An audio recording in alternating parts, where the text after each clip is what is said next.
अस्सलाम वालेकुम। पहले मैं चेहरे के वास्ते काफ़ी वीडियो बनाई है, मैं वालों वास्ते कोई चीज़ नहीं बनाई सी। वाल थोड़े ने लंबे भी करांगे, गंजापन भी खत्म करांगे, चमकदार भी बनावांगे, तो बाल डिग्गिया मतलब कि बंद करांगे। ਉਹਦੇ ਵਾਸਤੇ ਨਾ ਤੁਸੀਂ ਸਿਰਫ ਇੱਕ ਚਾਹ ਦੀ ਪੱਤੀ ਦੇ ਨਾਲ ਬੰਦ ਕਰਾਂਗਾ ਤੇ ਅਰਕੇ ਗੁਲਾਬ ਦੇ ਨਾਲ ਚਾਹ ਦੀ ਪੱਤੀ 2 ਚਮਚ ਲੈ ਕੇ ਤੁਸੀਂ ਉਹਦਾ 1 ਕੱਪ ਪਾਣੀ ਦੇ ਅੰਦਰ ਪਾਣੀ ਬਣਾ ਕੇ ਰੱਖ ਛੱਡਿਆ ਕਰੋ। मतलब कि चाय की पत्ती का अर्क कढ़ना है, मिक्सचर बनाना है, बाल के गिलास में जो अद्धा गिलास रह जाए उन्हें अर्के गुलाब के 4 चम्मच पाने ने।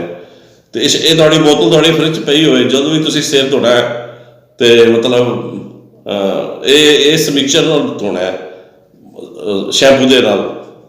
ये धोने के नाल थोड़ा मतलब बाल गिरने खत्म हो जाएंगे, गंजापन जोड़ा है बाल उगने शुरू हो जाएंगे।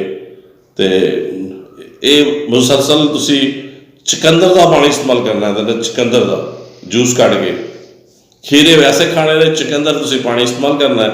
एक इस्तेमाल करने नाल गंजापन बाल दोबारा आने शुरू हो जाएंगे। तुसी जो इस्तेमाल करोगे चुकंदर का पानी तो खीरा वैसे सब्जी के नाल दोपहर के खाने का इस्तेमाल करोगे, बाल थोड़े इंशाल्लाह उगने शुरू हो जाएंगे।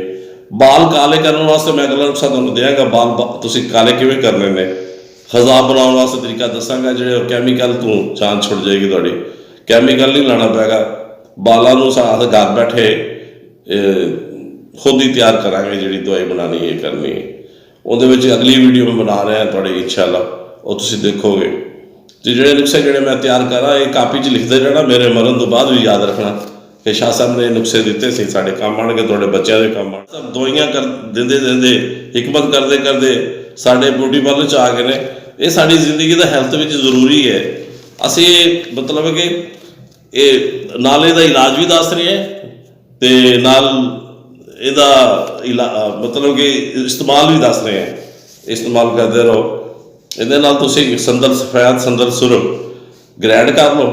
ग्राइंड करने तो बाद तुसीं इहदी 1 चुटकी सुबह तो 1 शाम ये ठंडे पानी नाल इस्तेमाल करना है। ये जो संदल है ये पाउडर बना के अगर तुसीं करते रहोगे तो थोड़े बाल जोड़े गिरने थल्ले जड़ा तो बाल गिरनगे नहीं, तो खुश्की नहीं आएगी।